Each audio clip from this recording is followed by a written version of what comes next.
Hello hello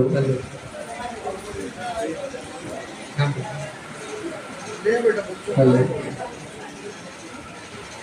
hello. सबसे पहले आप सभी महान आत्माओं को आप सबके श्री चरणों में ओम शांति, ओम शांति, ओम शांति, ओम शांति, ओम शांति। अब मैं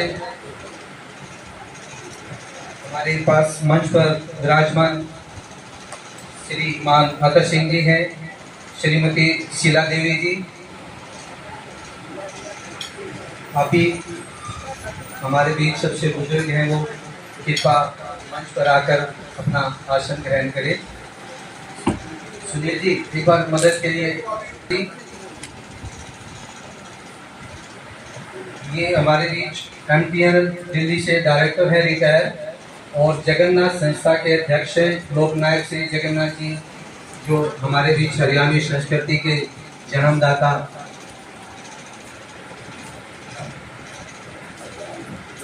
मास्टर श्री कृष्णलाल जी हमारे बीच है, हमारे गुरुदेव हैं, आदर्श सीनियर सेकेंडरी स्कूल के संचालक डायरेक्टर हमारे बीच हैं। श्री ओम प्रकाश जी और श्रीमती रामरती जी कुलताना से बुजुर्ग हमारे बीच विराजमान है। अब जो कि आज का मुख्य उद्देश्य है, वरिष्ठ नागरिक सम्मान दिवस।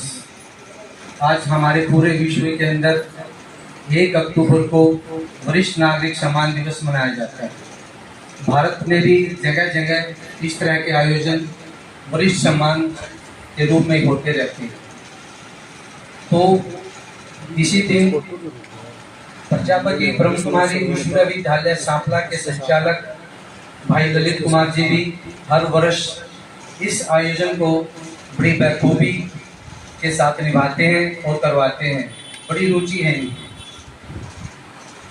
और वरिष्ठ नागरिक सम्मान नागरिक संस्था है, जिनके अध्यक्ष श्री कृष्णलाल जी भी मास्टर जी हमारे बीच हैं।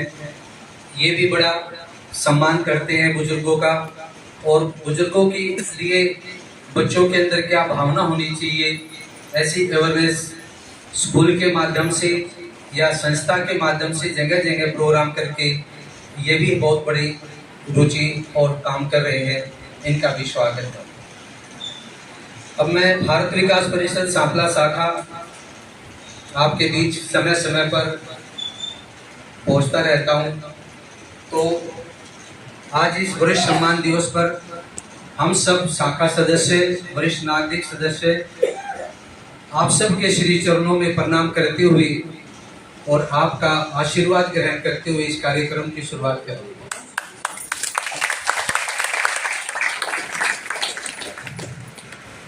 अभी माइक पे प्रवचन चल रहा था कृष्ण अपने करण जी का, दामवीर करण जी का, आप सभी सुन रहे थे। पीतर पक्ष और श्राद्ध हमारे बीच चल रहे हैं। कल अमावस्या है, अंतिम श्राद्ध है। तो भारत विकास परिषद ने एक थीम चलाई हुई है, एक पौधा पूर्वजों के नाम। हम सभी गृहस्थ इंसान हैं, सभी गृहस्थ वाले हैं, बाल बच्चे वाले यहाँ बैठे हैं, और सभी अपने अपने घरों में श्राद्ध भी निकालते हैं अपने पितरों के। तो जब हम एक साल में 15 दिन श्राद्ध के आते हैं, और उन 15 दिनों में जो हमारे पूर्वज हमारे बीच नहीं रहे, स्वर्ग लोक से धार चुके, उन पितरों को शांत करने के लिए या उनको भोजन ग्रहण कराने के लिए 15 दिन साल में कभी वस्त्र या अंजल से उनको मानते हैं, क्योंकि ये हमारे मन की शांति है, हमारे मन का विश्वास है। तो भारत विकास परिषद सांपला शाखा ने एक थीम चलाई हुई है, एक पौधा पूर्वजों के नाम। जब साल में हम 15 दिन उनको भोजन ग्रहण करके ये संतुष्टि कर लेते हैं कि हमने अपने पूर्वजों की सेवा की, या उनको अंजल, वस्त्र, दान दक्षिणा ब्राह्मण को दे करके कि हमने उनके निमित्त दान किया, पहुँचाया, तो क्यों नहीं हम अपने उन्हीं पूर्वजों के नाम अपने घर के आंगन में अगर घर के आंगन में कच्चा नहीं है तो आस पास है एक पौधा, एक वृक्ष, एक पेड़ लगा करके हम प्रतिदिन अगर उसको सिंचित करेंगे तो हमारे मन को कितनी शांति होगी कि हम अपने पूर्वजों को प्रतिदिन जल ग्रहण करवा रहे हैं। और वो एक पौधा आपके द्वारा लगाया हुआ वो एक पौधा जो आप अपने पूर्वजों के नाम लगाएंगे, उस पौधे को बड़ा होकर के फल तो देगा ही देगा। फलदार वृक्ष लगाएंगे तो फल देगा, छाया तो देगा, ऑक्सीजन देगा। उसके देखो मेहनत आपने की, अपने पूर्वजों के नाम से लगाया और उसका लाभ कितने लोगों को मिले, हमारे पूरे परिवार को और आसपास के वातावरण को, सबको अच्छा लगेगा। तो यही हमारी एक आप सभी से एक थीम है कि एक पौधा पूर्वजों के नाम। मेरी आप सबसे यही हाथ जोड़कर निवेदन है, करवर प्रार्थना है कि आज ही कल अमावस्या का दिन है, श्राद्धों की अमावस्या है, बहुत अच्छा दिन है। अपने पितरों को खुश करने के लिए, अपने पितरों की आत्मा की शांति के लिए एक पौधा आप अवश्य अपने घर के आंगन में जरूर लगाएं और उनको सिंचित करें।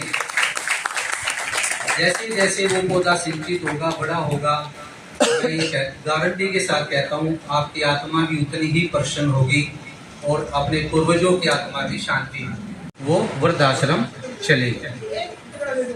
तो मैं अपने बुजुर्गों को सम्मान दे, मान दे, क्योंकि बुजुर्ग हमारे बीच ये नहीं है कि जीवन भर तो उन्होंने हमारे लिए काम किया, कमाया, अपने शरीर से मेहनत की, हमारी हर इच्छा की पूर्ति की, हमारी जिदों को पूरा किया और अंत समय में फिर हम ही लोग उन्हें दरकिनार कर देते हैं। कई बुजुर्ग ऐसे हो जाते हैं कि कहते हैं कि बुढ़ापे में स्वभाव चिड़चिड़ा हो जाता है, जैसे बच्चा हठीला हो जाता है ऐसे बुजुर्ग भी बुढ़ापे में हठीला ही हो जाता है, हट करने लगता है हर चीज़ के लिए। तो हमें गुस्सा आता है कि अभी तो ये चीज़ मांगी थी, अभी तो पानी मांगा था, अब 10 मिनट फिर पानी पिलाओ, फिर 10 मिनट में कहेंगे फिर पानी दे दो। अरे भाई, जब तू छोटा था तेरी भी एक बात को वो 50 बार सुनते थे, तेरी 50 जिदों को एक बार पूरा करते, तो उन्होंने तो कभी नहीं कहा, उन्होंने कभी हमारे को नहीं डांटा या मारा पीटा।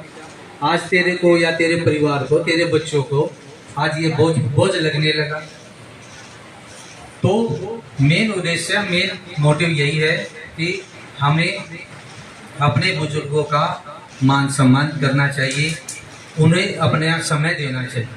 हम अपनी बीवी को पिकनिक पे ले जाते हैं, बच्चे कहते हैं पापा फिल्म देखने, मूवी देखने चलना, 3 घंटे जब ही निकल लेते हैं घर से, शॉपिंग करने के लिए घंटों लगा देते हैं। लेकिन हम कभी भी अपने बड़े बुजुर्गों के पास शाम को काम से लौट करके घर आते हैं तो उनके पास 15 मिनट 20 मिनट चैन से उनके पास नहीं बैठे। अगर हम उनके पास बैठे, उनके मन की सुने, पापा खाना खाया है, पानी पी लिया और कोई इच्छा है, या 10 मिनट उनकी बात मन की सुन ले, तो उनकी आत्मा इतनी तृप्त होती है कि उनके मन से, आत्मा से इतने आशीष मिलते हैं जो हमें जीवन भर, दिन भर काम करने से जो नहीं मिला, वो 15 मिनट उनके श्री चरणों के पास बैठ के हम वो सब कुछ प्राप्त कर सकते हैं। इसलिए अपने बुजुर्गों का मान सम्मान करें, उन्हें समय दें। भगवान भी कहते हैं, अरे घर में पूजा पाठ करते हो, दिया बत्ती भी करते हो, 10 मिनट मेरा नाम लेते हो, अगर वो 10 मिनट जो आप मेरे लिए निकालते हो वो मेरे लिए ना निकाल करके अपने पूर्वजों के नाम, अपने बड़े बुजुर्गों के पास बैठोगे तो उससे मैं इतना प्रसन्न हो जाऊंगा कि मैं आपकी पूजा खुद ही ग्रहण कर लूँगा, कि आपको मेरी पूजा के लिए अलग से समय निकालने की जरूरत नहीं है। अगर आप अपने बुजुर्गों को मान सम्मान देते हो, उनका सम्मान करते हो, तो मेरी पूजा अपने आप हो गई, मैं आपकी पूजा को स्वीकार करूँगा। मैं आपको एक छोटा सा और उदाहरण देना चाहूँगा कि एक राजा ने एक सभा बुलाई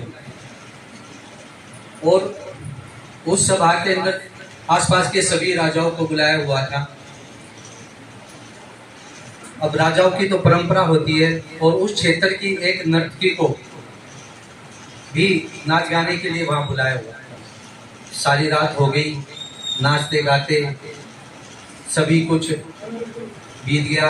जब सुबह समय की बेला आई, 4 बज गए, तो जो नर्तकी नाच रही थी और उसका जो साजिंदा था तबला वादक, उसको नींद की झपकी आने लगी।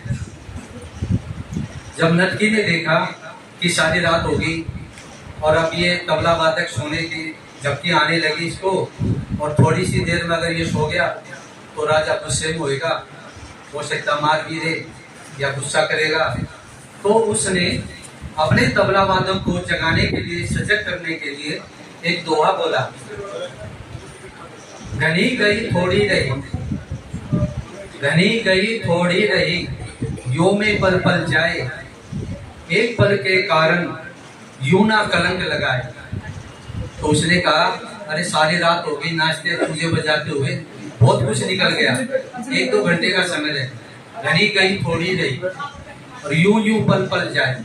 अब एक पल में 1-2 घंटे का जो समय बचा ये भी निकल जाए, और एक पल के कारण तेरी एक पल झपकी आ गई और उसमें सारा खेल बिगड़ जाएगा, तो मेरे को कलंक लगेगा।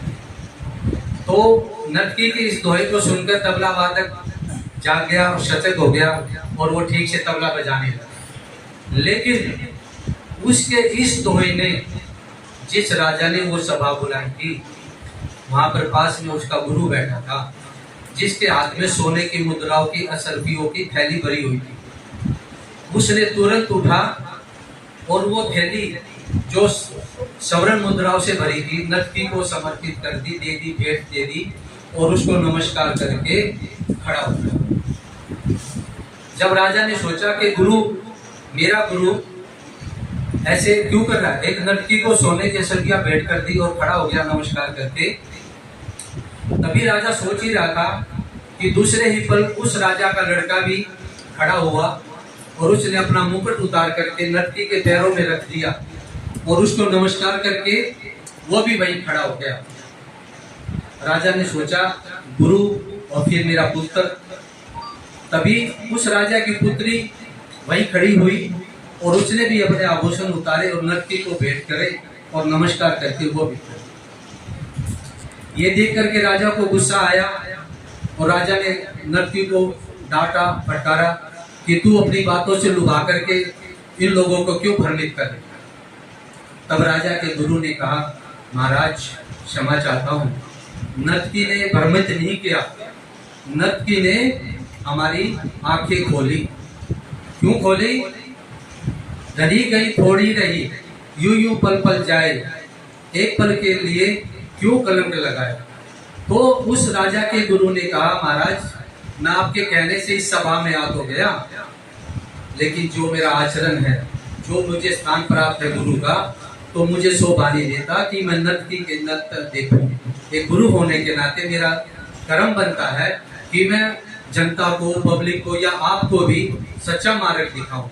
तो इस नर्तकी के इस दोहे ने मेरे को सचेत किया है कि तेरी उम्र बहुत चली गई और थोड़ी सी रह गई और तू अपने आप को गुरु कहलाता है और तू ऐसी सभा में आके बैठा है, कोई देखेगा और सभा के गुरु भी देखेंगे तो क्या सोचेंगे। तो बोला, मेरा इस नर्तकी के इस दोहे ने मेरी आंखें खोल दी और मैं जो है ये कलंक अपने सिर पे नहीं लेना चाहता, क्षमा चाहता हूँ और मैं यहाँ से अब जाऊँ।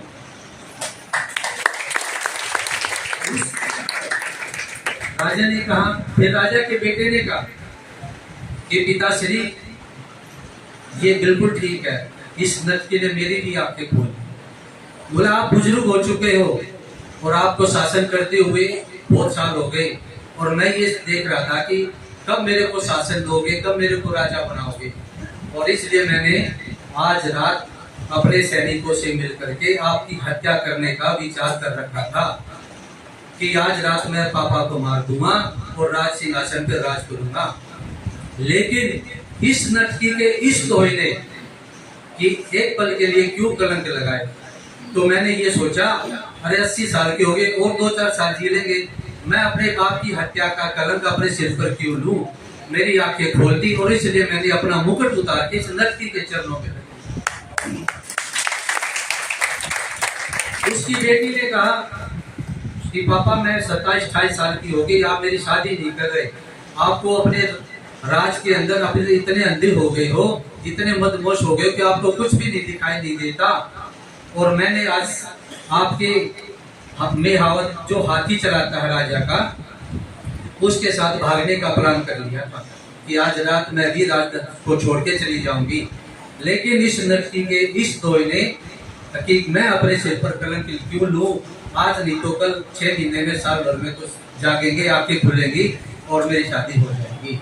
तो इसलिए मैं भी इससे प्रेरित होकर के मैंने अपने आभूषण इसको दिए। तब राजा की आंखें खुली। राजा ने उसी पल अपने गुरु के श्री चरणों में पढ़कर के पहले तो उनसे माफी मांगी कि मैंने ऐसी सभा में आपको बुलाया और आपने मेरे आदेश का पालन करते हुए आप आए। उसी पल अपने बेटे को राजकुमार गद्दी सौंप दी और खड़े हो गए, उनको घोषित किया राजा। और अपनी बेटी को कहा कि सभी क्षेत्र से राजा आए हुए हैं, जो तुझे पसंद हो उसी के वर में गले में वरमाला डाल और आज ही तेरा शुभंबर रचित। तो मेरा सिर्फ इस कहानी के पीछे कहने का एक ही उद्देश्य है कि हम लोग बुजुर्ग हो चुके हैं, हमें भी घनी चली गई, हमारी थोड़ी सी रह गई। हम अपने जीवन में कोई भी ऐसा कार्य ना करें कि जिससे आज हम 70 साल, 65 साल, 80 साल के हो गए कि हमारे इस किए हुए कर्मों को कोई एक पल की गलती हमारे पे कलंक लगे। इसलिए अपने बच्चों को पहले, सबसे पहले हमें अपना जीवन संभालना है, अपना जीवन सुधारना है। फिर हमें अपने बच्चों का, अपने आस पड़ोस का, अपने नाती नातों का, मतलब कि हमें अपने जीवन को बड़े ही फूंक फूंक कर कदम रखना है, बड़े ही अच्छे स्वभाव से चलना है, नरम स्वभाव से चलना है। देखो कहते हैं एक तो आम आदमी होता है, एक दूसरा होता है सत्संगी, कोई संस्था वाला। आम आदमी गलती करे तो क्या देता है यार कोई बात नहीं, और एक सत्संगी करे क्या कहेंगे, ये तो यार ब्रह्म कुमारी में जाता ललित भाई के पास। तो उसकी ये आम आदमी की एक गलती और उसकी एक गलती 10 के बराबर हो जाती है। उसको टोकने वाले 10 मिलेंगे, उसके घर वाले भी मिलेंगे, आस पड़ोस वाले भी मिलेंगे। हम लोग संस्था चलाते हैं, जो कहेंगे अरे वैसे तो समाज सुधारक बने हुए, संस्था चलाते, उधर भाषण देते और खुद का इनका अपना जीवन देखो ये कैसा है। तो जिस इंसान को दायित्व मिल गया, हम बुजुर्ग हैं, हमें अपने परिवार का दायित्व मिला हुआ है, हमारे पीछे बहुत कुछ है, हमारे बच्चे हैं, बेटे हैं, बहू हैं, पोते हैं, पोती हैं, तो हमें उनको अच्छी शिक्षा ही देनी है। एक शिक्षक का जीवन बहुत ही कांटों भरा होता है। एक शिक्षक स्कूल में जाने वाले बच्चा अगर गलती कर दे तो ये कहेंगे उस ऐसे स्कूल में जाता है, ऐसे टीचर के पास जाता है। गलती बच्चा करता है, बदनामी स्कूल तक मिलती है, बदनामी उसके माँ बाप तक मिलती है। इसलिए आप सभी से मेरा यही निवेदन है कि हमेशा शुद्ध आत्मा से, शुद्ध विचारों से, और ऐसा ही हमें करना चाहिए।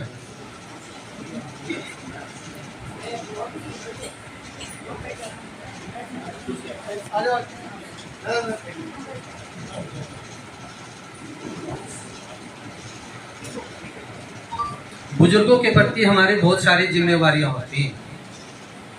शारीरिक, भावनात्मक रूप से उनका सम्मान करना, उनका सहयोग करना, स्वास्थ्य देखभाल करना, उनके सुनिश्चित जलपान का सुनिश्चित करना और उनको अच्छे वातावरण में बिठाना। तो इसलिए मैं अभी बोलने वाले हमारे बीच बहुत हैं, ज़्यादा समय नहीं लेता हुआ मैं यही अपनी वाणी को विराम देता हूँ। और पुनः आप जितने भी यहाँ पर बुजुर्ग हैं, आप सबके श्री चरणों में एक बार नतमस्तक होकर आपका आशीर्वाद मांगता हूँ कि आपका आशीर्वाद मेरे लिए वो अनमोल रत्न है जो मुझे बाजार में कहीं कुछ भी नहीं मिला। इसलिए धन्यवाद, बहुत बहुत शुक्रिया। और उम्मीद करता हूँ कि इन थोड़े शब्दों में जो कुछ भी कहा, कृपा वो आप अमल करेंगे और आज एक पौधा घर जाकर अपने बुजुर्गों के नाम, अपने पूर्वजों के नाम जरूर लगाएं। अब मैं हमारे बीच ओम शांति। ठीक है जी। अच्छा, मैं आज का जो कार्यक्रम है, ये कार्यक्रम का आयोजन वरिष्ठ नागरिक कल्याण समिति की तरफ से हुआ है। तो उसके यहाँ के जो अध्यक्ष हैं भाई साहब श्रीमान कृष्ण कुमार जी से निवेदन करता हूँ कि वे भी अपना 10-15 मिनट में अपना संक्षिप्त जो उद्गार है वो भाई साहब।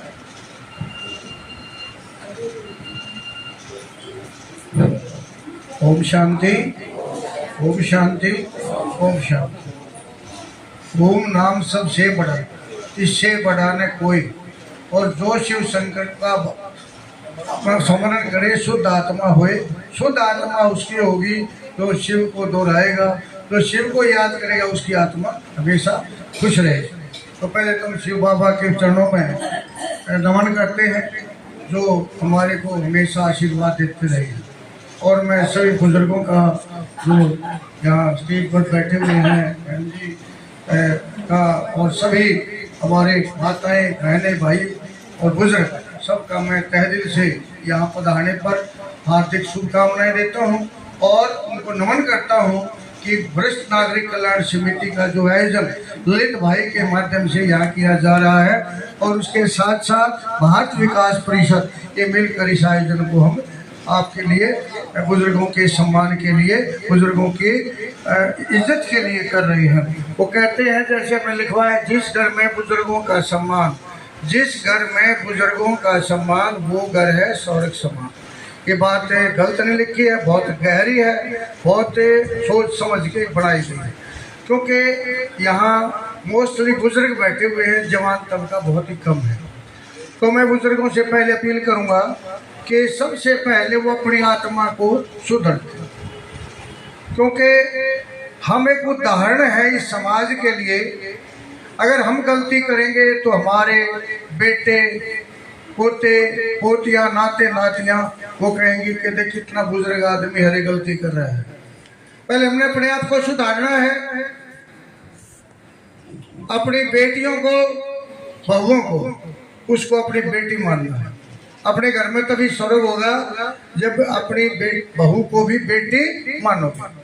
ये खास मैं आपके लिए घर में शांति का जो वातावरण होगा तभी होगा, क्योंकि सास बहू का ये हमेशा सुनते आए, मैं भी 70 साल के करीब हो गया हूँ, ताकि दोनों का हमेशा 36 का आंकड़ा रहता रहा है और ये गलत भी नहीं सुनने में भी आया।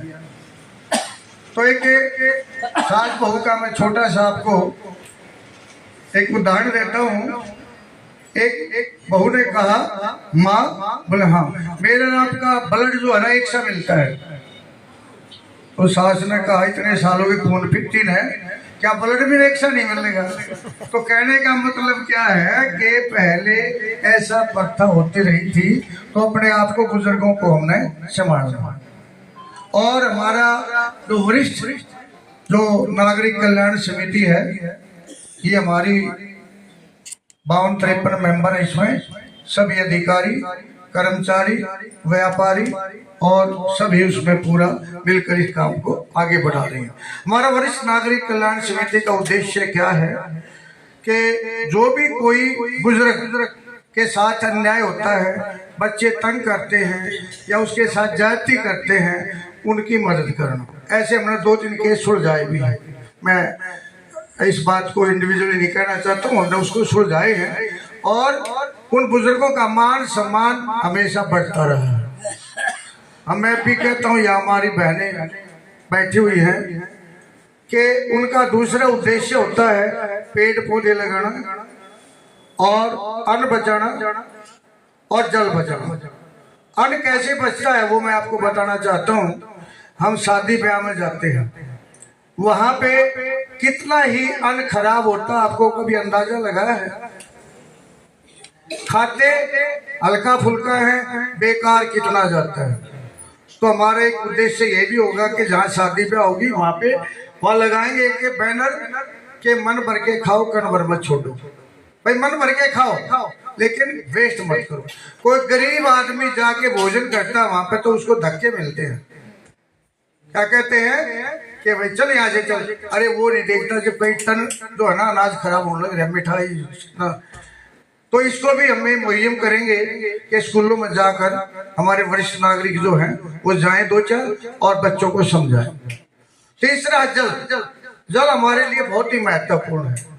जल के बिना हमारा जीवन असंभव है। इसलिए जल का बचाव भी हमने करना है। और जल का बचाव कैसे होगा, हमने स्कूल में भी अपने में नीचे वो लगा रखे है, सारा स्कूल का पानी जमीन में चला जाता है और वो कितना सतर जो है जमीन का ऊपर आ गया और पानी भी बहुत मीठा हो गया। तो मैं आप सभी से यही निवेदन करता हूँ कि जल बचाओ, अन्न बचाओ और वायु को शुद्ध रखो, पौधे लगाओ।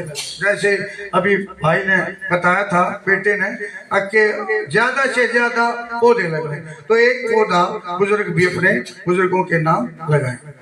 तीसरा, अब आप देखते हैं कि पहले क्या वृद्धाश्रम होते थे? अरे आज से 50-60 पहले क्या आप यहाँ बैठे हैं, वृद्धाश्रम किसी ने सुना था? नहीं सुना था। लेकिन आज वृद्धाश्रम हर शहर में, हर जो मोहल्ले में वृद्धाश्रम की शुरुआत होगी। गवर्नमेंट भी कहती है वृद्धाश्रम बना रहे हैं, तो इसका कोई जवाब देने वाला है? वृद्धाश्रम तब होता है जब बच्चे उनको दुत्कार देते हैं। अरे सारी उम्र आपने एक बैल की तरह कमाया, पालन पोषण किया, पेट में पाला और उनको बड़ा किया, अच्छी शिक्षा दी, अच्छे अफसर बना दिए, और फिर उनको क्या वृद्धाश्रम में छोड़ आते? हमें बड़े शर्मिंदा के साथ ये कहना पड़ता है। तो वो मैं खुश आत्मा होते, क्या वो वृद्धाश्रम में खुश होंगे? अभी अंदाजा लगा है कि वो तो एक समय काटना है। तो मैं तो इस माध्यम से यही कहूंगा कि वृद्धाश्रम एक बहुत ही साफ हो जाता है। ठीक है भाई, अपना समय पास करते हैं, लेकिन जो आत्मा उनकी वहां रहती है वो आप अंदाजा लगाइए कि अपने हमेशा परिवार में वो खुश रहते हैं। तो भाई आपने भी ऐसे अपने आप को बनाना, ढालना है कि हमारी जरूरत हो। अब हम कहीं बाहर चले जाते हैं, 2-4 दिन के लिए हरिद्वार घूमने के लिए चले, बच्चों के फोन आए, पापा कब आओगे कब आओगे? क्यों? हमारी जरूरत थी बच्चों में। तो भाई इसलिए अपनी आवश्यकता को भी बनाएं, अपनी जरूरत को भी बनाएं कि हम भी एक परिवार के स्तंभ हैं, वट वृक्ष हैं। जितनी हमारी छाया में, कितने पेड़ पौधे पक्षी हमारी छाया में रहते हैं। तो एक बुजुर्ग आदमी वट के पेड़ के समान है, जिसकी छाया में कितने पशु पक्षी जानवर कितना जो है वो हमें ऑक्सीजन देते हैं। तो आप तो एक वट वृक्ष की भांति हो। तो इसलिए अपने आप को भी ढालें और अपने आप बेटे बेटियों में खुश रहें, उनको अच्छी शिक्षा दें। पहले पोते दादा की गोद में खेला करते समय हमने वो देखा हुआ है, और उनको अच्छी शिक्षा मिलती थी, धार्मिक नैतिक चारित्रिक शिक्षा मिलती थी। आज चरित्र का माहौल देखिए, समय का कितना परिवर्तन हो गया, घर घर में माहौल खराब हो गया। तो मैं तो ये आपसे निवेदन करना चाहूँगा कि अपने आप को पहले मजबूत रखें, अपने आप को समझें, उनकी बातों को ध्यान दें कि उनकी क्या आवश्यकता है। अकेला भाई ना तो बहू का कसूर होता ना बेटे, हमारा भी थोड़ा सा कसूर हो जाता है।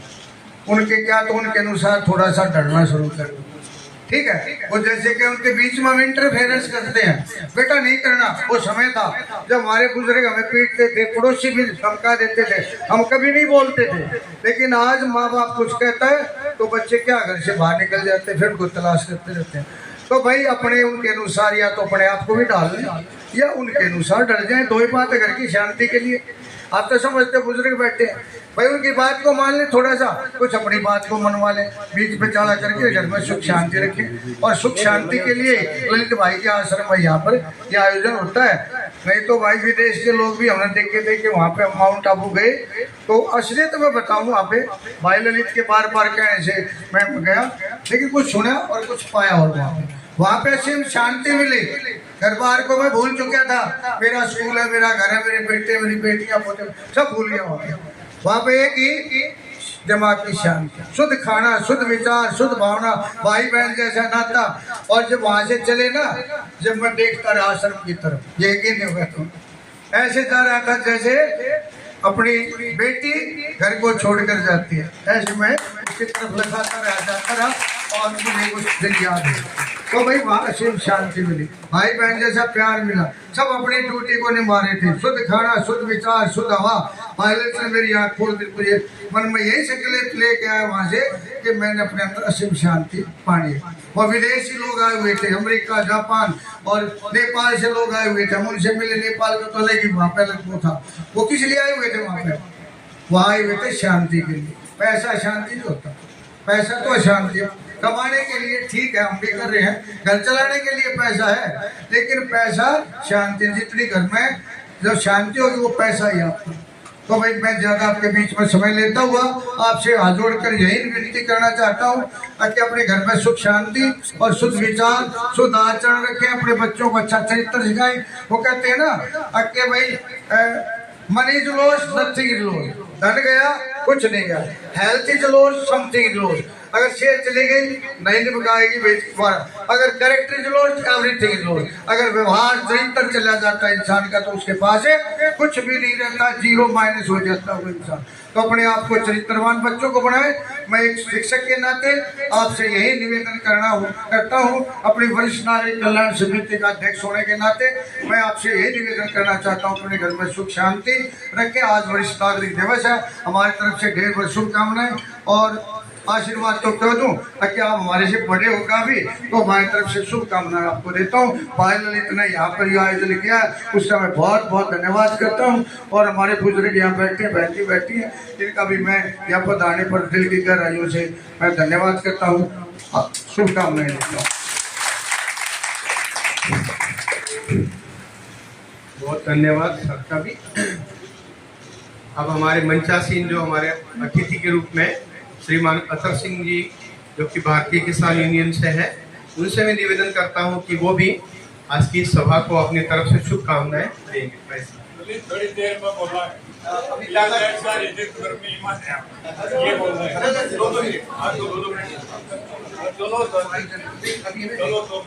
मिनट, सबको 2 मिनट, जो भी अभिनंदन का कार्यक्रम बढ़ा रखा हुआ है। अभी नहीं बैठ जाओ, उस रूम में चले जाओ, पीछे वाले रूम में चले जाओ।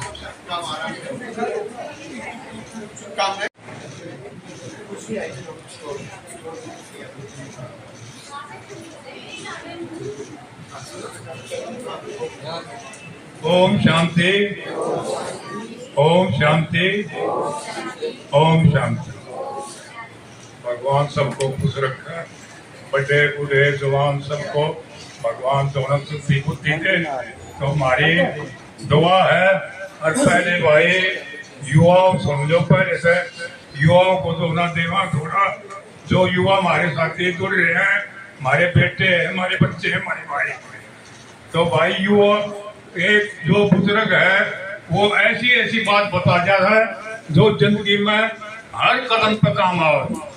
तो हम पहले बुढ़िया के साथ एक 12 बजे, 11 बजे उनके पैर दबाते, बूझते, हुक्का भरते, तो कल्चर ऐसी बात बता करते जो हमारी जिंदगी में ही काम आने लग रही है। तो अपने बूढ़ों के पास जिस तरह मास्टर जी कह रहे थे, भाई साहब कह रहे थे, भाई अपने बूढ़ों के पास टाइम कम से कम 15 मिनट तो जरूर तो कोशिश करा करो। उनसे दुख सुख की पूछो, दीप्ति से आओ। तो पहले जो है ना अपनी मैडम धोरण आ जाओ, से बापू बैठा है बाहर गेट पर, जब भाई सी बाबू के क्या है, अरे चाहे वो बुखार चढ़ जाए, न्यू पूछने में उसको जो है शांति हो जाए, ये तुमने गोली दी है, ये इंजेक्शन मारा और उसको शांति हो जाए। लड़के मेरी पूछी और शांत से मैडम द्वारा कहोगे अब रोटी दिए है, और भाई बापू के क्यों गलना होगी। तो भाई पहले दोनों युवा अपने कल्चर में ठीक करो और बैठो भाइयों, मेरे भाइयों, शांति लो और शांति दो।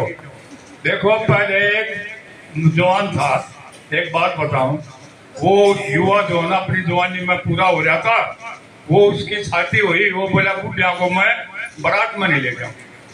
तो बोला सब जवान चलो, और भाई जो है ना उसमें जवान हो गए थे, जवान तो तैयार हुए, बड़ा टिप्पणी बनाए हो। तो भाई वो जो है ना वहाँ चौपाल में जो पंडित जी आए, पंडित जी ने कहा भाई ऐसा करो 60 गांठ का बढ़ा जाओ। तो वो जवान दिखाएगा अपने का नहीं पूछा भाई 60 गांठ का बड़ा कहाँ से जावा। वो बोले भाई फेरे जब होंगे, जब के जो है ना ये 60 गांठ का बड़ा ले लो। तो वो बोलने लगे भाई वो कोई लाया लाकर ठाकर किसी ने 7 गांठ की समय, 11 गांठ की समय, 15 गांठ मत कर लिया मैं बहुत मरते रहते पानी में कह रहा है पिंडे जी गए लो इसमें 8 पाँव किधर 10 पाँव के 15 तो परेशान हो गए। फेरा के टाइम ताई वो जो 20-50 आदमी युवा जा रहे थे उनका पसीने से गए यार और सारे आगे गोडे टूट रहे। वो बूढ़ा जो ना पहने उन्हें कह दी थे बच्चे थे अरे बेटे मेरा मन करे शादी दे करना है। अरे एक बड़ा बच्चा था वो बोला दादा न्यू करे और उसका पोता युवा क्या करता वो बोला कोई बख्शे में लगे और मैं तुम्हें दोनों उठ करे दूंगा। वो बात उलझ गई तो बोले भाई जो मैं खुद डालिया रहा हूँ लोगों का तुम तो ना थारा के बताओ तो तुम मेरे ऊपर गुस्सा करो और दोनों बूढ़ा बताओ। बोला भाई बूढ़े तो गए दादा लेकिन ये बार कुछ नहीं है तो तू न तो मुझे रखेंगे हमारी सौ खत्म होती शादी की इसलिए हमें लिया कोना हमने बात बता जो पंडित जी का है 60 गांठ का बढ़ा लिया और जब फेरे होंगे। अरे बोला डाब पड़ जाओ डाब नौकाश ले जोड़े उसमें पंडित जी का के घेर दी पंडित जी गिन ले उसमें 60 के 160 पा जा तो गांठ गेला द्वारा जड़ मत है डंग गेला दो गांठ हो है तब आई बुजुर्ग आदमी कहने का मतलब है बहुत कुछ काम आ जा ऐसी बात बता दे जो जिंदगी में थारे काम आएगा। और बात पहली फिर ये है एक हम सुना करते पहलिया बूढ़ा दौड़ा तो एक बूढ़े ने बताया बोले बकरी भूखी क्यों खटिया टूटी क्यों। कोई भाई जवाब दो जो युवा है यहाँ जवाब दो खटिया टूटी क्यों बकरी भूखी क्यों बताओ प्रश्न बताओ। एक ही प्रश्न है दोनों का एक ही शब्द है अलग अलग नहीं है। बकरी भूखी क्यों खटिया टूटी क्यों दे सका है कोई भाई जवाब। हाँ मैं बताऊंगा तो भाई बकरी तो भूखी यूं और खटिया टूटी यूं खाती नहीं। पहले बाटी ने खाती का करते तो बाटी का दिया था खाती का तो दोनों आ गए जो बकरी भी नहीं खाती और खाती नहीं है तो खटिया यूं टूट रही है खटिया यूं टूट रही है खाती नहीं दोनों का एक शब्द हो गया। तो बकरी तो खाती नहीं और वो खाती बना हुआ खटिया टूट रही है खाती नहीं हो गया खाती। तो गधा उदासा क्यों राई प्यासा क्यों ये शब्द जो ना बुद्धा के सिक्के और हैं। गधा उदासा क्यों राई प्यासा क्यों जवाब दो।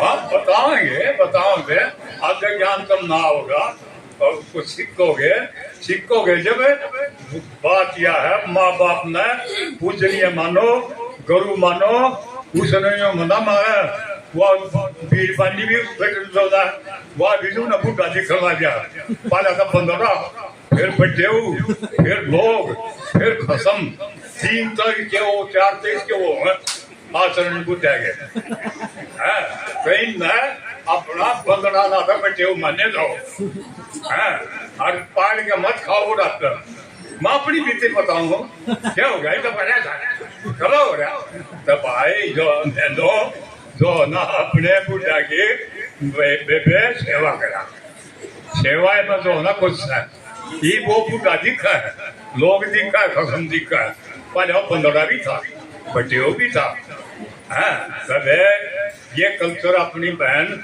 ना जोड़ के कहा अपना सर्व हो जाएगा अपना का वो तब मैं कुछ कहेगा वो तब मन में कुछ कहेगा तो बात यह बात बिगड़ जाएगी। आजा बहू का फिर बीच में आ जाएगा मौका है दोनों को जाए बिगड़ेगी वो कहेगी तनक पन पूछे वो खाली हमारा खोपरा वो कहेगी राड तनक दोनों में कति बस का दिया तबे ये दोनों कति छोड़ अपनी बहना का जो बुजुर्ग है उनसे दोनों हाथ जोड़ कर बेनती है वो दोनों करो।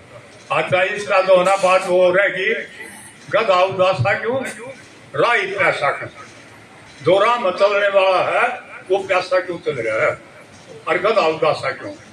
गधा और प्यासा लोटा नहीं, राही के पास का लोटा नहीं, लोटा होगा पानी हो जाए, गधा लोटा नहीं,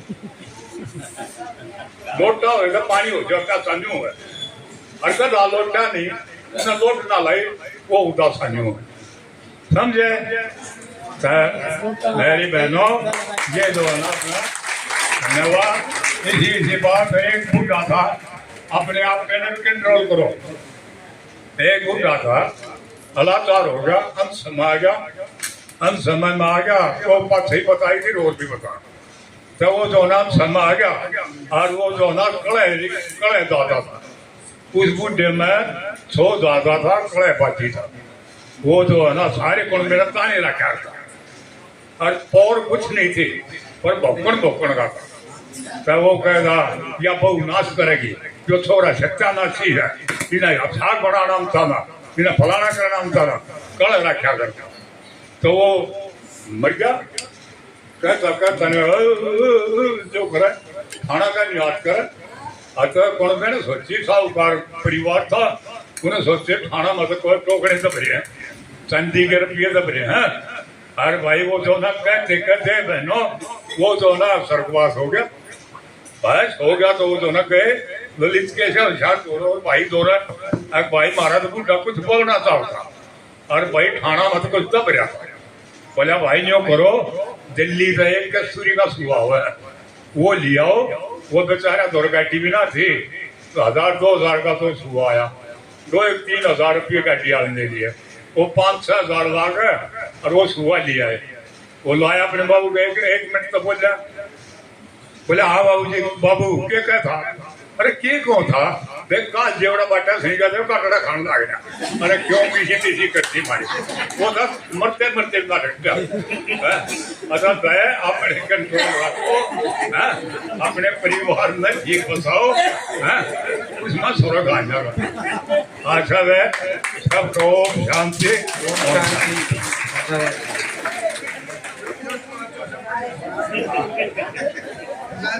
मास्टर अतर सिंह ने देखो कितनी बड़ी अच्छी बातें बताई, तभी तो कहते हैं कि बुजुर्गों के पास बैठना चाहिए, समय निकालना चाहिए।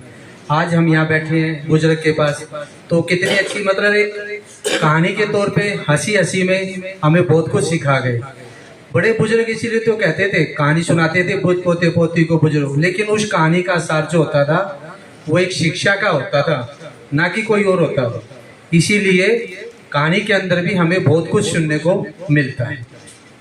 अब मैं श्री सत्यदेव शर्मा जी को मंच पर बुलाता हूँ, वो कृपया समय का भी ध्यान रखें और अपने विचारों से हमें कुछ ना कुछ सिखाने को।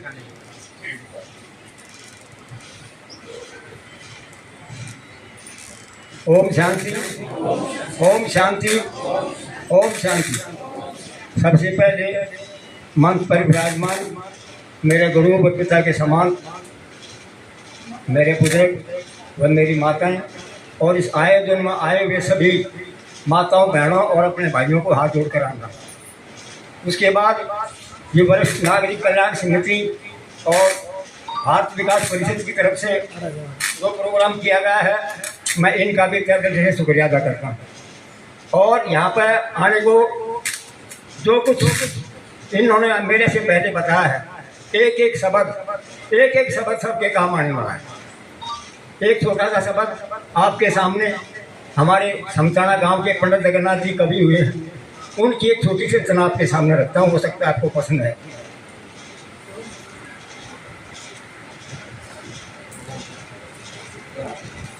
सारी उम्र बीत जाती है और हमारी अवस्था में आ जाता है, तो उसके एक दिन एक छोटी सी बात जरूर याद आती है। बचपन खेल में गया, जवानी और काम में गई, और फिर जब बुढ़ापा आ जाता है तो कुछ न कुछ विचार तो अवश्य करता है। एक छोटा सा भजन बनाया उन्होंने, कैसे तूने जगत रचाया, देख देख के अतर जाया, भेद ना पाया तेरी कैसी हिम्मत। चांद सूरज और तारे सारे दो करते प्रकाश, पृथ्वी जल वायु आकाश सबका तेरे अंदर बास। सांस सांस में तू ही समाया, सबके ऊपर तेरी छाया, पर भेद ना पाया तेरी कैसी हिम्मत। हे इज्जत के रचने वाले सब जग के आधार, तेरा जब पाया को ना पार, बड़े बड़े हार गए शर्मार। चार वेद ने तू ही गाया, सबके ऊपर चार वेद ने तू ही गाया, आदि अलग और अनंत बताया, पर भेद ना पा तेरी कैसी हमारी।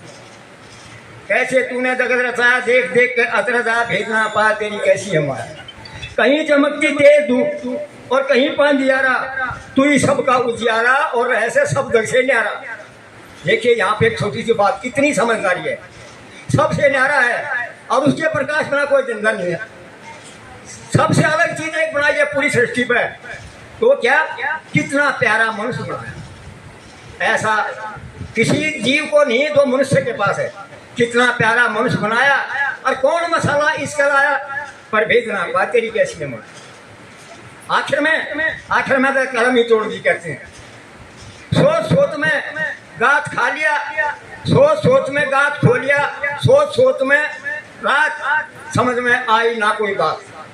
सोच सोच में समय खो लिया, सोच सोच में गात, सोच में बीती सारी रात, समझ में आई ना कोई बात। ये भाई साहब बता रहे थे ना, आगो का टोला जोड़ा खांगा रहा, आखिर मरते दम तक ममता नहीं छूटती।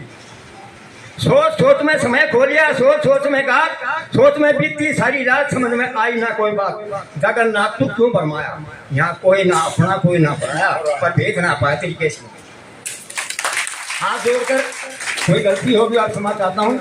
आप लोगों ने जो सम्मान दिया, इन समिति के कार्यकर्ताओं का हाथ जोड़कर अभिनंदन है। और मैं ये उम्मीद करता हूँ कि बहुत ही थोड़े आदमी हैं जो ऐसे कार्यक्रम करते हैं, और कार्यक्रम करने वाले बतेरे मिल जाएंगे, किसी रागनी करवा देंगे, किसी नचा देंगे, लेकिन ऐसे जो जिंदगी में काम आने वाली बात है, हमारे इस जीवन को सुधारने वाली बात है, थोड़े आदमी करते हैं। आप सबका धन्यवाद। जय हिंद, जय हिंद। बहुत बहुत धन्यवाद शर्मा जी, बहुत अच्छी बात। एक छोटी सी गीत के अंदर, एक छोटे से भजन के अंदर बहुत बड़ी बात कह दी। अब मैं हमारे बीच, हमारे इस क्षेत्र के बहुत ही प्रसिद्ध रहे, आप सबके चित परिचित भाई नरेश मलिक जी की धर्मपत्नी संतोष मलिक जी भी हमारे बीच हैं, और मैं उनसे निवेदन करूँगा कि वो भी अपने एक मिनट एक शब्दों के साथ कुछ हमें प्रेरणा दें। ओम शांति। मैं तो बस दो बातें ही कहूँगी। अपने बुजुर्गों की इज्जत करो अपने घर में, उनकी शांति ही हमारी शांति है। और बाद में हमें पितरनी को श्राद्ध निकालते हैं, उनके बाद खाना खिलाते हैं, उनके जीते जी ही उनकी इज्जत करो, उनका आशीर्वाद ही हमारे लिए बहुत बड़ी बात होगी है। ओम शांति। बहुत बहुत धन्यवाद। ओम शांति। क्योंकि आज का जो कार्यक्रम है हमने अभिनंदन के रूप में रखा हुआ है, तो अभिनंदन का अर्थ है कि जो हमारा मंच है, मंच के साथ साथ आप भी एक मंच ही हो। तो जो हमारे नीचे सभी मंच पर बैठे हैं, तो नीचे मंचांसीन भी हर एक सीनियर सिटीजन का भी आज हमने अभिनंदन का कार्यक्रम रखा हुआ है। इस अभिनंदन के कार्यक्रम में सबसे पहले मैं ये पूछना चाहूँगा कि अबाउ 90 कौन है यहाँ पे, तो जिसकी उम्र 90 साल से ज़्यादा हो या 90 साल तक। तो बाबूजी हैं, बाबूजी के अलावा कोई है 90 साल से अधिक उम्र के कोई है? अच्छा, कोई 85 से अधिक कौन है? माताएं बहन। एक तो बाबूजी, दो इनका पता है, अजय एक है, बाबूजी है, एक लोग 85 साल, 80 और 5, 85 और 85 साल, अजय 5 है। तो सर्वप्रथम मैं जो 85 साल से अबाउ है उनको एक एक को यहाँ पे दूंगा। एक बार यहाँ पे हाँ नीचे जो 85 साल से अधिक है ना,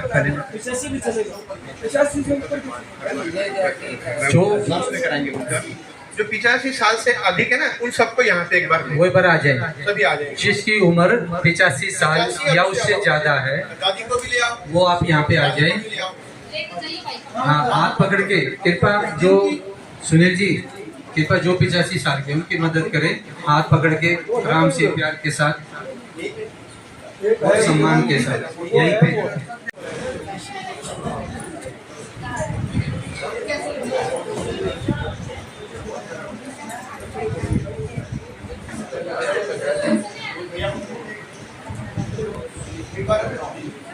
आप भाइयों के खराब आपका सम्मान ये राष्ट्रपति जी ठीक है ना।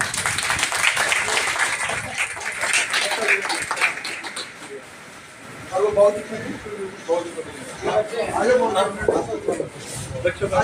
ये बात दीदी है।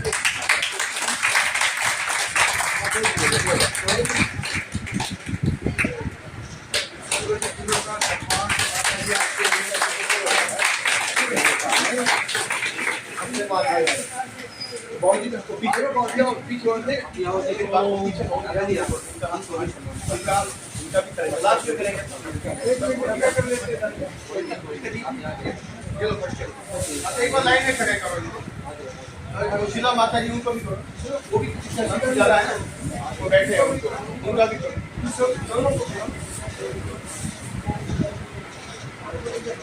आप लाइन में खड़े हो, सबको लाइन में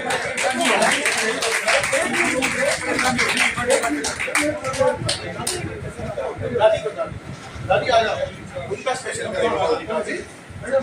जाओ।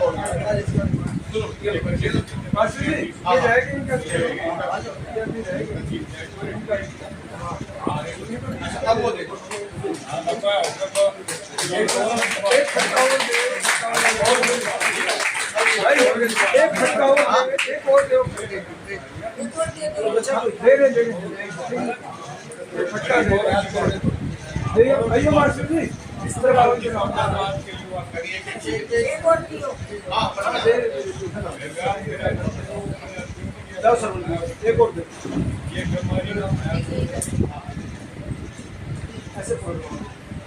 इनके अभाव हो गए, इनकी खाई है ना वही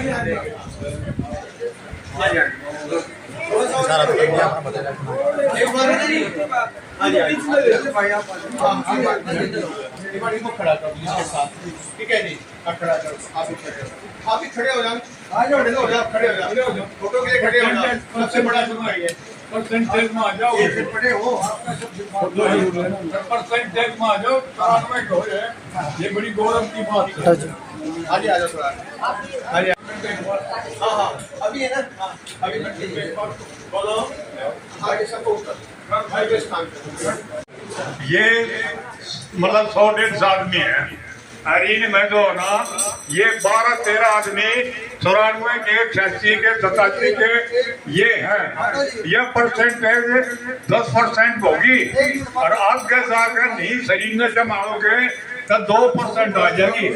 सब खाना खाओ, जिस तरह भाई गुड़गांव में बताया था, अपनी बढ़िया खेती का वो करो उपयोग, सब खाओ, अच्छा लंबा जीवन पाओगे, और ना ही तो 2% करे जाओगे। ये 10% धारे आपके दिक्कत है, ये 10% बुढ़े धारा के 94 का, 86, 87, 94 का, 87 का, 88 का, 90 का, तो ये सारे सामने दिखा है। तो इसमें अपना जीवन में बहुत ही सरल बनाओ, गुस्सा कम करो, स्वस्थ खाओ, तो सारी लंबी भगवान उम्र आपको बढ़ा देगा। धन्यवाद। ओम शांति। खड़े करना, जिनके 80 है और 80 से अबव है, 1 2 80 और 80 से ज्यादा जिनके हैं, तो पहले जो 80 से ऊपर जो भाई है ना वे आ जाएंगे। जो भाई है पहले वो आएंगे, तो बहनों को बुलाते हैं। 80 से ऊपर के भाई आ जाओ। शर्मा जी का 8 साल 80 से ऊपर के भाई शर्मा जी का हम कराएंगे, सबसे आखिर में कराएंगे। 15 साल से शर्मा जी का सम्मान हो ही रहा है, इस बार भी कराएंगे, इस साल और बड़ा कराएंगे, थोड़ा सा वेट करो, ठीक है। 15 साल से उनका हो रहा है, जो नए आए पहले उनका चांस देंगे। बाबूजी भी कराएंगे, बाबूजी तो हमारे है ही बड़े, उनका भी कराएंगे, उनका सबसे बड़ा कराएंगे जी, बिल्कुल कराएंगे उनका। जो 80 से अबव जो भी है, जिसका 80 भी हो, 79 भी चल जाएगा, कोई बात नहीं है। इन 79 वाले भी आते हैं। सर आप पहले एक काम करो ना, मास्टर जी पहले आप ये काम पहले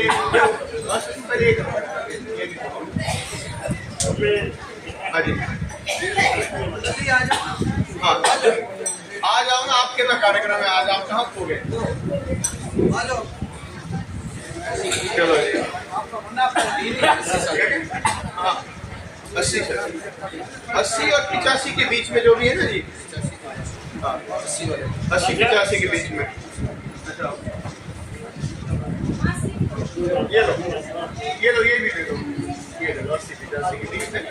इनको दे दो। आगे आगे। अच्छा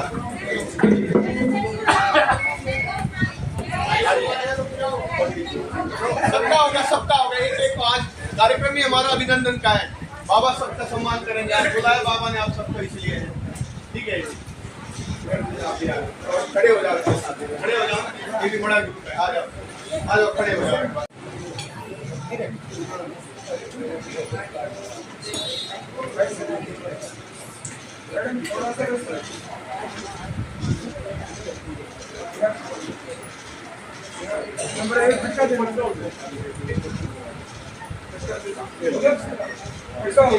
हो गया ये लो पकड़ी रहे।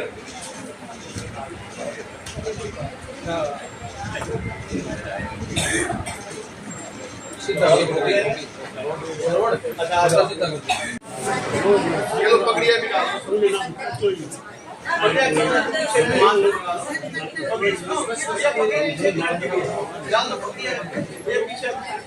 पकड़िया ले आओ पीछे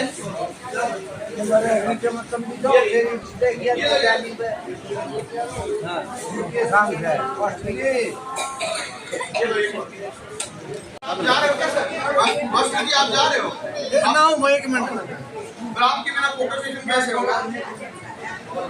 करवा देखिए अरे सर्टिफिकेट का फोटो ले लीजिए। ये सर्टिफिकेट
आपको और चीज देंगे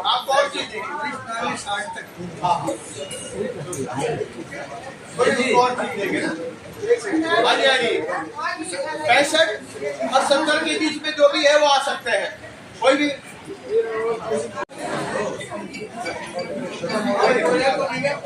आप बोला सबको दे दो।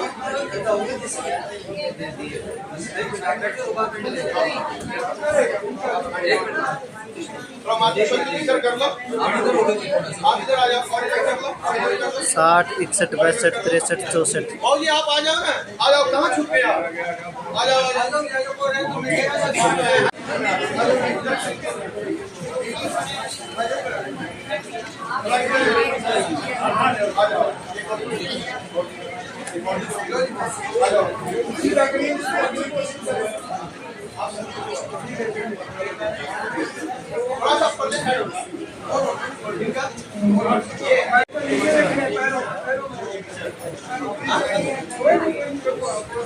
डेकोरेशन आ जाओ, रानी माता जी भी आ जाओ। कहाँ गए रानी माता जी? ये लोग जो निपंडी लोग वाला से करना है हमारा, पहले इनका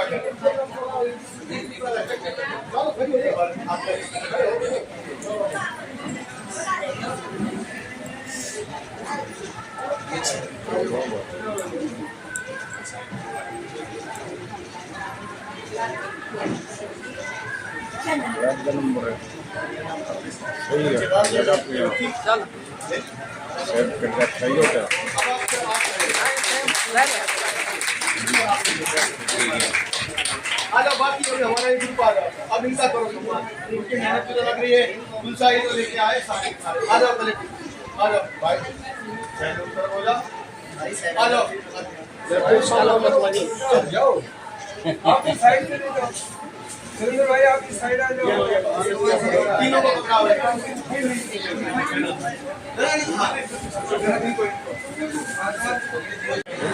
बस बस बस आ जा बात आपके हाथ में अच्छा लगता है वो बताओ क्या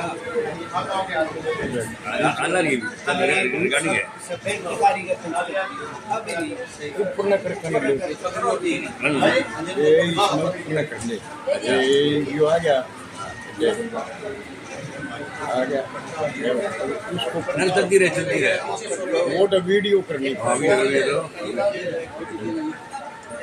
वीडियो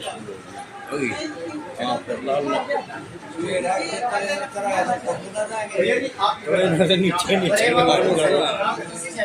ऊपर वाले ने प्यारा ने दिल में खूब बड़े मोटल ना दिखता वो ताली बजा दो एक बार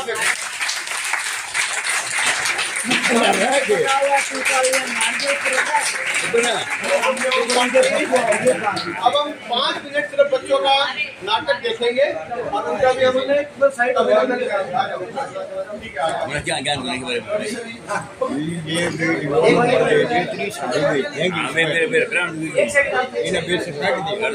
नंबर देगा आप अपने YouTube पे सर्च करेंगे कथा शक्ति के नाम से, तो ये सारा प्रोग्राम उस पे भी आप देख सकते हैं लाइव। कथा शक्ति चैनल YouTube पे आज का ये प्रोग्राम वरिष्ठ नागरिक सम्मान दिवस का जो भी ये प्रोग्राम हुआ है ये आप वहाँ पे देख सकते हैं, कथा शक्ति चैनल।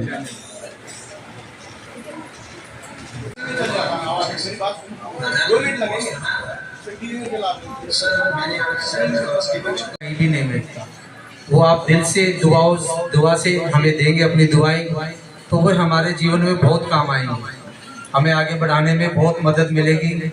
आपकी दुआएं, आपका आशीर्वाद हम बच्चों के लिए सब कुछ है। वो हमें कुछ नहीं चाहिए, सिर्फ आप आज आए हैं, आपकी पॉजिटिव एनर्जी, आपका आशीर्वाद, आपका विश्वास, आपकी श्रद्धा, आपकी भावना, ये सब हमें मिले, यही हमारा उद्देश्य है, ताकि हम भी आप लोगों से प्रेरित होकर कुछ ना कुछ अच्छा करें, समाज में कुछ जाएं, कुछ सीखें, तो हमें जीवन में आगे बढ़ने की प्रेरणा मिले, शक्ति मिले। आपके आशीर्वाद से हमारी जो रुकावटें हैं वो दूर हो।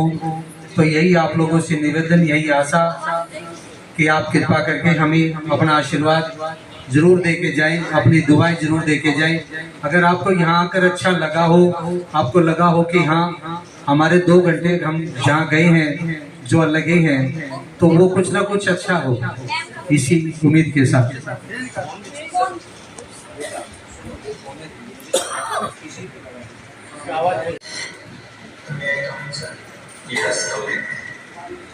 सर मुझे आपसे एक जरूरी बात करनी है। बोलिए सर राकेश, क्या बात है? आप टेंशन में लग रहे हो? सर बात ही कुछ ऐसी बताइए, वास्तव में सर मैंने 7th क्लास के बच्चों का एक टेस्ट किया था। ओके, इस टेस्ट का टॉपिक था दादा दादी जाना। सभी बच्चों ने बहुत अच्छा लिखा। एक बार भैया आज लगेंगे कब तक किसी का भाषण करा सुनो। अगला एरिया में पता लगे कि बुजुर्गों का सम्मान दिवस हो रहा है। जिस घर में बुजुर्गों का सम्मान, वो घर है शौर्य समान। जिस घर में बुजुर्गों का सम्मान, वो घर है शौर्य समान। सौरभ समान। तो बुजुर्गों का आशीर्वाद सौरभ समान के साथ शर्मा जी आए और अपना 2 मिनट के लिए विचार करें।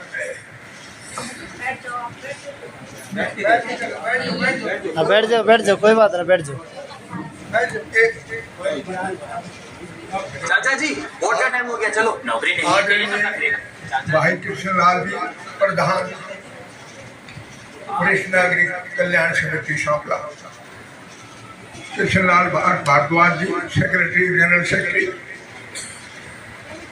ओम शांति, भक्तगण, बुजुर्गों, देवियों,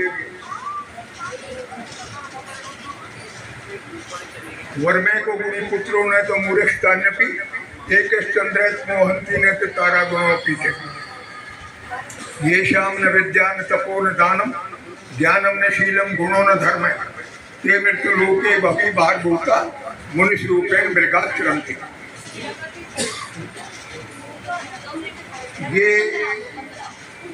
वरिष्ठ नागरिक एसोसिएशन की तरफ से जो फंक्शन हो रहा है, बुजुर्गों के कल्याण की बातें हुई हैं, काफी अपने विचार रखे। मैं भी उन बुजुर्गों में से ही हूं, उन बुजुर्गों में से कि अब भी हमारी इच्छा शक्ति बड़ी मजबूत है। कुछ तो ऐसे मजबूरी जैसे जैसे औलाद नालायक बन जाती है, बच्चे तंग करते हैं या और कोई परेशानियां हैं, लेकिन मैं उन भाग्यशाली आदमियों में से हूँ कि जो भगवान ने हर तरह से मुझे ठीक रखा है। मेरा नाम लक्ष्मीचंद शर्मा, एक्स सरपंच भैंसरू कला, एक्स वाइस चेयरमैन ब्लॉक समिति शापला। नरेश मलिक साहब की मैडम बैठी हैं, नरेश मलिक चेयरमैन थे, मैं वाइस चेयरमैन था। कुश्ती का कोच, अंतर्राष्ट्रीय रेफरी, 5 दफा लगातार ऑल इंडिया चैंपियन बना कुश्ती में। फिर कोच लगा, फिर अंतर्राष्ट्रीय हिंदुस्तान के बड़े से बड़े पहलवानों की सबकी मैंने कुश्ती की आई है। इसमें मेहरदीन भी है, मास्टर चंद्रीराम भी है, सुरेश भी है, संजय भी है, सतपाल भी, सब आगे सारी उम्र यही गई है। मेरी इस वक्त उम्र 94 ईयर। बहुत बहुत साधुवाद। मेरा कहने का अर्थ ये है कि 93 पूरे करके मैं 20 सितंबर को 94 में चल पड़ा। भगवान की कृपा से जो बुढ़ों वाली कोई बीमारी होती है वो मेरे में नहीं है।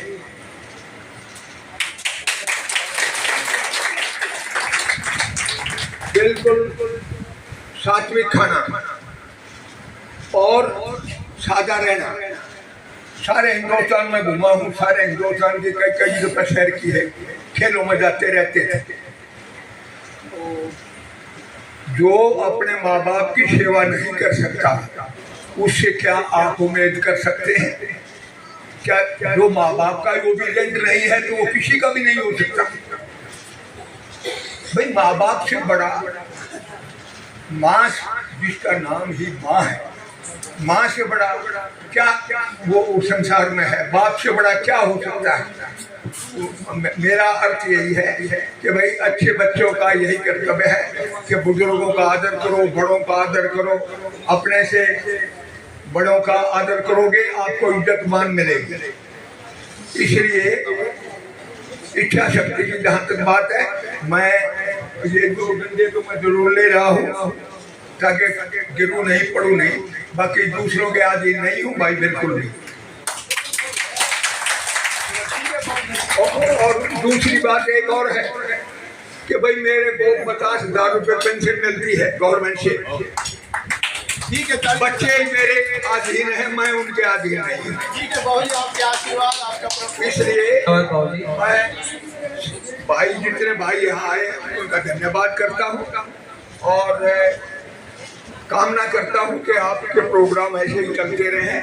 और ये ओम शांति जो ललित जी जो सेवा पानी कर रहे हैं भाई, ये तो इनके सौभाग्य हैं और औरों को भी अच्छे संदेश और उपदेश दे रहे हैं। इनका भी मैं बहुत बहुत आभारी हूँ। धन्यवाद, बहुत बहुत धन्यवाद बाबू जी। भी मुनासिब नहीं समझता। औलाद के लिए माँ बाप वहाँ भी हाथ फैला देते हैं जहाँ पर औलाद पाँव रखना भी मुनासिब नहीं समझते। इसलिए आप सभी मेरे पूज्य माँ बापों के श्री चरणों में नमस्कार फिर से। और अब आदर्श सीनियर सेकेंडरी स्कूल के बच्चे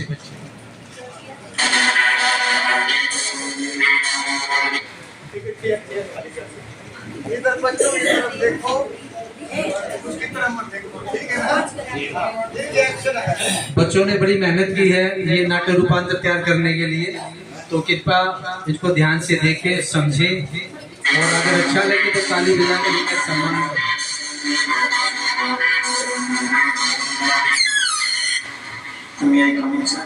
Yes, come in. सर मुझे आपसे एक जरूरी बात करनी थी। बोलिए मिस्टर राकेश, क्या बात है? आप बहुत टेंशन में लग रहे हो। सर बात भी कुछ ऐसी है। Now tell me, what's the matter? Sir मैंने आज 7th क्लास के बच्चों का एक टेस्ट लिया था। ओके। इस टेस्ट का टॉपिक था मेरे प्यारे दादा दादी जान नाना। सभी बच्चों ने बहुत अच्छा लिखा है, लेकिन जब मैं प्रदीप का टेस्ट चेक कर रहा था तो मैं दंग रह गया, इसलिए मैं आपके पास चला आया। ऐसा क्या लिखा है प्रदीप के टेस्ट में? सर आप खुद ही पढ़ लीजिए, आपको सारा माजरा समझ आ जाए। मेरे प्यारे दादा दादी, मेरा नाम प्रदीप है और मैं 7वीं कक्षा का विद्यार्थी हूँ। मैं अपने दादा दादी से बहुत प्यार करता हूँ और वो भी मुझे बहुत प्यार करते हैं। मेरी दादी मुझे राजा रानी और परियों की कहानियाँ सुनाती हैं और मेरे दादाजी मुझे पापा के बचपन की शरारतों के बारे में बताते हैं। वो कहते हैं कि मेरे पापा बचपन में बिल्कुल मेरे जैसे हुआ करते थे, नटखट और शरारती। जब मेरे पापा छोटे हुआ करते थे तो मेरे दादाजी उन्हें कंधे पे बिठाकर मेला दिखाने ले जाया करते थे। जब कभी खेलते खेलते मेरे पापा गिर जाते तो रोने लगते, तभी मेरे दादा उनको गोद में उठाकर प्यार करते और वो चुप हो जाया करते थे। लेकिन आज जब मेरे दादाजी को मेरे पापा के सहारे की जरूरत है तो वो अपनी जिम्मेदारियों और फर्ज से पीछे हट रहे हैं। मेरी माँ अक्सर मेरे दादा दादी को कोसती रहती है और कहती है जब ये बूढ़ा और बूढ़ी मर जाएंगे तब मुझे चैन मिल जाएगा। मेरी माँ ना तो मेरे दादा दादी को समय पर खाना देती है और ना दवा दारू। मैं पिछले 1 साल से अपने दादा दादी के कमरे में नहीं गया क्योंकि मेरा उनके पास जाना और बात करना मेरे मम्मी पापा को पसंद नहीं है। मेरे पापा कहते हैं कि मेरे दादा दादी पुराने जमाने के हैं और उनकी सोच भी पुरानी है। यदि मैं उनसे बात करूँगा या उनके साथ रहूँगा तो मेरी सोच भी पुराने जमाने की हो जाएगी और मैं कभी जिंदगी में आगे नहीं बढ़ पाऊँगा। मैं अपने दादा दादी के साथ रहना चाहता हूँ और उनको बहुत मिस करता हूँ। आई लव यू दादा दादी। प्रदीप कक्षा 7।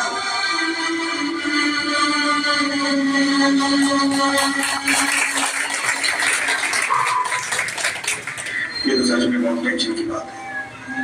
हमें इस बारे में प्रदीप से बात करनी चाहिए।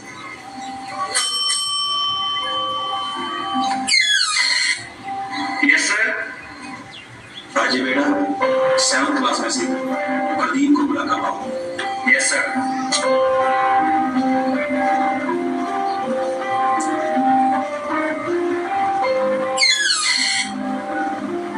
हेलो प्रदीप बेटा, कैसे हो तुम? मैं ठीक हूँ सर। कम ऑन बेटा, मेरे पास आओ। प्रदीप बेटा, जो तुमने इस टेस्ट में लिखा है क्या वो सच है? यस सर, सच है। मैं कभी झूठ नहीं बोलता। कूल डाउन बेटा, कूल डाउन। मैं तुम्हारी समस्या समझ सकता हूँ। आप तुम ज्यादा दिन अपने दादी दादा से दूर नहीं रहोगे, ये मेरा वादा है तुमसे। आप तुम अपनी क्लास में जाओ और मन लगाकर पढ़ो।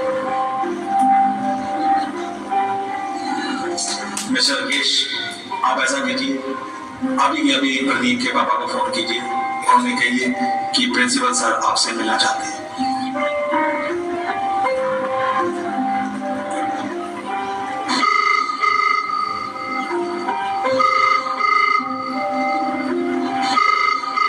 Hello mom.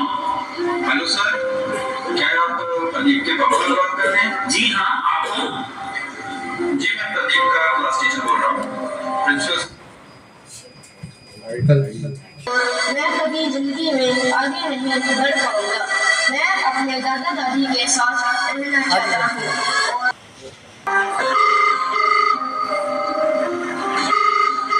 Hello mom.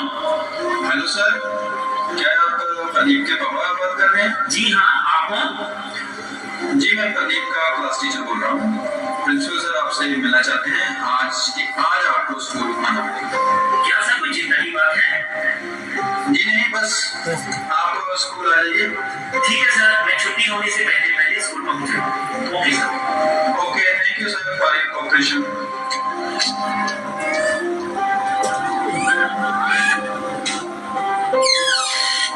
आइए मिस्टर बजाज, बैठिए। नमस्कार सर, कहिए क्या बात है सर, आपने हमें बुलाया है? आपसे कोई जरूरी बात करनी थी, इसलिए आपको यहाँ बुलाया है। जी कहिए क्या बात है? क्या प्रदीप ने कोई शरारत की थी स्कूल में? जी नहीं, ऐसी कोई बात नहीं है। दरअसल हमारे स्कूल ने एक नया नियम बनाया है जिसके बारे में आपसे बात करना जरूरी था। आज के बाद आप अपने बच्चे के साथ हिंदी या पंजाबी में बात नहीं करें, क्योंकि आपका बच्चा एक इंग्लिश मीडियम स्कूल का स्टूडेंट है। अगर आप इंग्लिश के अलावा किसी और भाषा में उससे बात करोगे तो वो इंग्लिश नहीं सीख पाएगा। उम्मीद करता हूँ कि आप हमारा साथ देंगे। लेकिन सर हमें तो इंग्लिश नहीं आती, क्योंकि हम एक हिंदी माध्यम स्कूल में पढ़े हैं और कभी हमने इंग्लिश में बात नहीं की। ये तो मुश्किल है, बहुत ही मुश्किल है सर हमारे लिए। मुश्किल तो है लेकिन नामुमकिन नहीं है। अगर आप कोशिश करेंगे तो थोड़े ही दिन में आप इंग्लिश बोलना सीख जाएंगे, लेकिन तब तक आप प्रदीप से बात नहीं करोगे।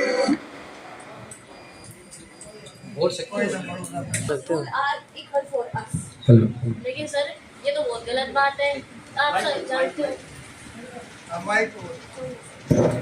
बोल दो सबसे बढ़िया है। मैं इसको क्या कर दो थोड़ा सा,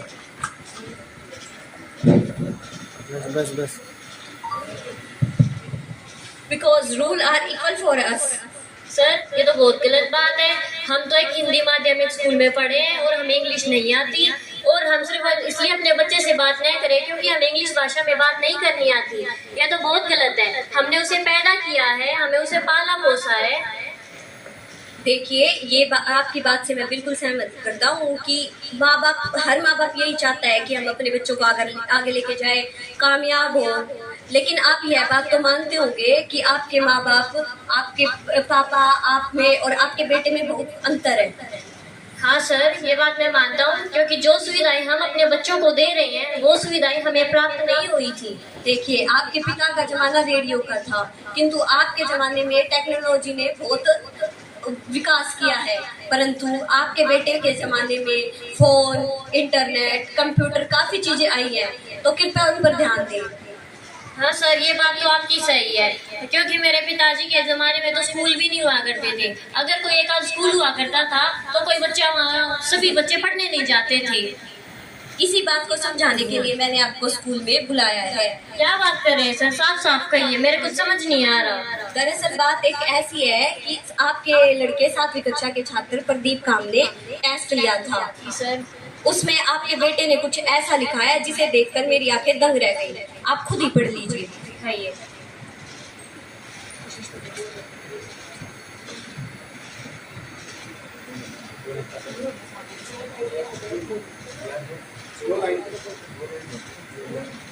मेरा नाम प्रदीप है, मैं 7वीं कक्षा का विद्यार्थी हूँ। मैं मेरे दादा दादी से बहुत प्यार करता हूँ और वो भी मुझसे बहुत प्यार करते हैं। मैं उनके साथ रहना चाहता हूँ और वो भी मेरे साथ रहना चाहते हैं।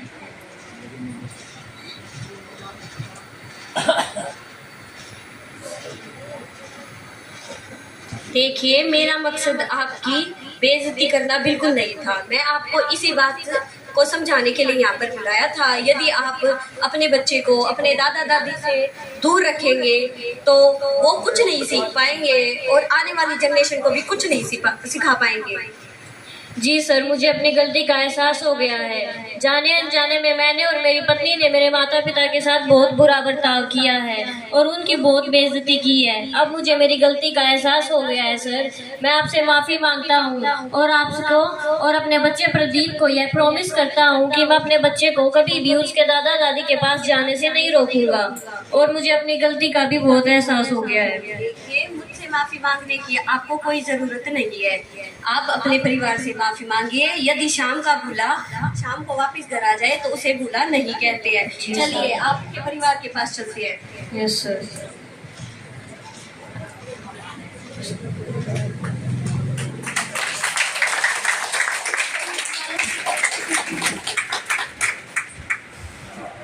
देखिए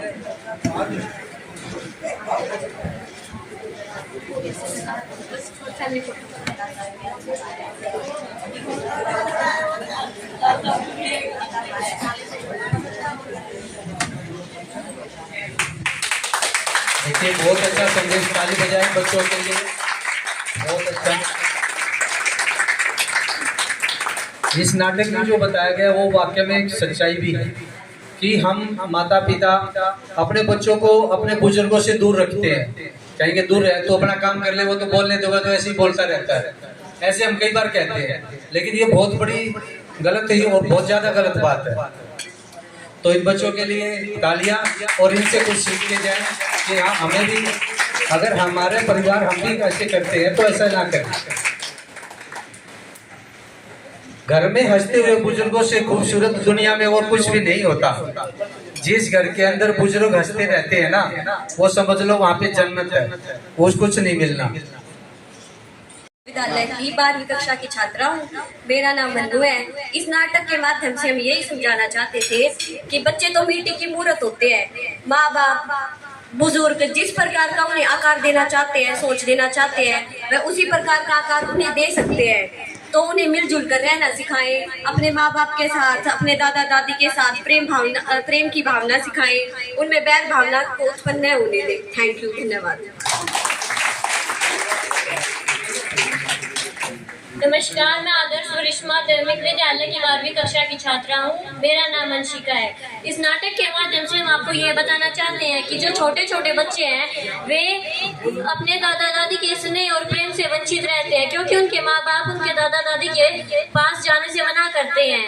आजकल यह सिचुएशन प्रत्येक घर में दिखाई देती है। हमें इस सिचुएशन को रोककर और बच्चों को दादा दादी का स्नेह प्राप्त करना चाहिए। धन्यवाद। सभी का धन्यवाद। आज का ये कार्यक्रम लगभग समाप्ति की ओर है। हमारी जो हमारे वरिष्ठ भाई हैं, उनके लिए हमारे बीच में वरिष्ठ नागरिक कल्याण समिति के जो सचिव हैं के भारद्वाज भाई साहब जी, तो वे कुछ अपनी संस्था के बारे में अवगत कराएंगे। जो उनका मतलब जिसमें रजिस्ट्रेशन कराना चाहे वो करा सकते हैं, एक्टिविटीज़ को ले सकते हैं। तो भाई साहब से मैं निवेदन करता हूँ, मातृशक्ति धीरे धीरे प्रस्थान कर सकती है। भाई थोड़ा सा इनकी बात को सुनकर भाग लेते हैं। बड़े पढ़े लिखे समझदार और व्यापारी कर्मचारी सभी अधिकारी, हमारे अफसर अधिकारी भी रिटायरमेंट होने के बाद हमारी समिति में शामिल होंगे। कि किसी भाई का कोई दिक्कत है, अगर बात में नाराज हो रहा हो तो हमने बुला दियो, जरूर आपके पार्टी में खड़े होंगे।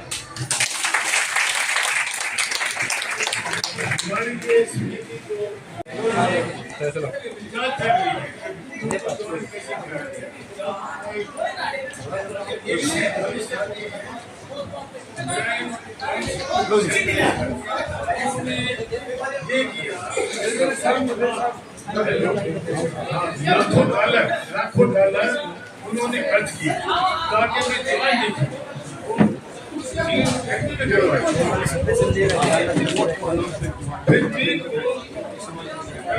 जो आए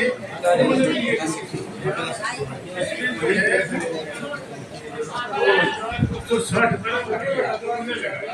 ताकि आदमी जो बूढ़ाना हो, अधूरा हो तो जवान। अगर वो सफल हो सिल्लाजी 24 साल के आपके सामने खड़े हैं। ये चल रहा है और ये अनेक देशों में चल रहा है। यानी हमारे इंडिया में एक वो पढ़ाई है उसकी, और उस पर ये इजाजत चल रही है कि बुढ़ापा आता है और उसमें जो है अगर तो कामयाब हो गया 7 साल में कामयाब हो, ठीक है, तो बुढ़ापे को खत्म कर दें। दूसरा जो है कि अगर सारी चीजें समझ रहे तो आपकी 120 साल के सारे संसार में एक ही ऐसा व्यक्ति हुआ है जो 122 साल की। उसमें फ्रांस की एक लेडी थी जीन केन में, वो 122 साल की। उसका जन्म को हुआ था और वो 4 अगस्त 1991 में उसका इंतजार। वो एक ही लेडी और एक कह रहा था चैन से चला करता था, ये बढ़िया था। चैन चलाने दिया जो है उसमें जो है उसका जन्म हुआ था 11 फरवरी 1904 और वो आज भी जिंदा है, 120 साल की बात। और हमारे 800 ऐसे व्यक्ति हैं मलबल के धर्मवीर 118 साल की, सिरसा की बलबीर को 117 साल की, सोनीपत की भगवानी 116 साल की, और इसके करनाल के अच्छा रोहतक की चंद्रो देवी 116 साल की। तो आप किसी भी जागरूक से मिल सकते हैं, कोई ऐसी बात नहीं है। ये उम्र जो है आदमी को उम्र का ख्याल नहीं करना चाहिए, कभी ये नहीं सोचना चाहिए वो मैं तो कितना बड़ा हो गया हूँ, उसको फुल स्टॉप नहीं समझना चाहिए। बुजुर्गों को हमेशा मतलब हर्ष और उल्लास में रहना चाहिए और समय को जो है मूल्यवान संपत्ति समझनी चाहिए। दूसरा, हमारे जो बुजुर्ग लोग हैं, अगर कोई अपनी ससुराल में भी जाता है, कोई रिश्तेदारी में जाता है, तो करके जाता है, ये दिखाता है कि मैं जवान हूँ। हर एक आदमी चाहता है मैं जवान हूँ, तो जवान कब रहेगा जब वो खुश रहे। खुशी धन्यवाद बताने में बहुत भाई भारद्वाज जी सब का तुम निकाल के आ रहे हैं, सब का फिर आते भाई बहुत बहुत आपका धन्यवाद, सभी माताओं बहनों का, वरिष्ठ नागरिकों का, हमारे सभी के और सभी सम्मानित उनका बहुत बहुत धन्यवाद जो कीमती समय दिया है। अब इस प्रोग्राम का समापन होता है और आप प्रसाद लेकर जाएं और भाई हमारी तरफ से बहुत बहुत धन्यवाद। भारत माता की नहीं भाई आवाज आए, भारत माता की जय। वेरी गुड, बहुत बहुत भाई धन्यवाद आपका। ऐसे आयोजन होते रहे, एक जागृति आई समाज में और